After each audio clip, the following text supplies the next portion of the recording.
লক্ষ্মীপুরের পশ্চিম বাঞ্ছানগর সরকারি প্রাথমিক বিদ্যালয় থেকে বন্যা পরিস্থিতি নিয়ে বিস্তারিত জানাচ্ছেন প্রতিনিধি মেহরাজউদ্দিন রবিন।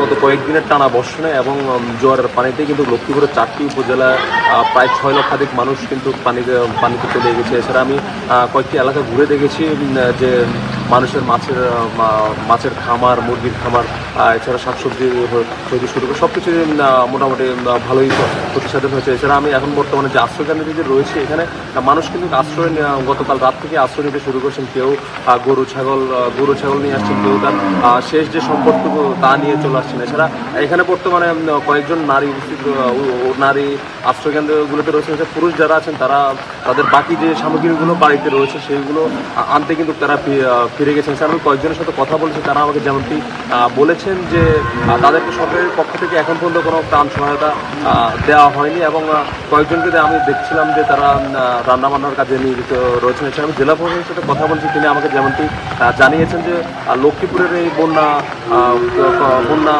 দুর্যোগ মোকাবেলায় তারা 185টি আশ্রয় কেন্দ্র, 10,70,000 টাকার নগদ সহায়তা এবং 20 মেট্রিক টন চাল তারা মজুদ রেখেছেন। লক্ষ্মীপুর থেকে এই ছিল আমার কাছে সর্বশেষ।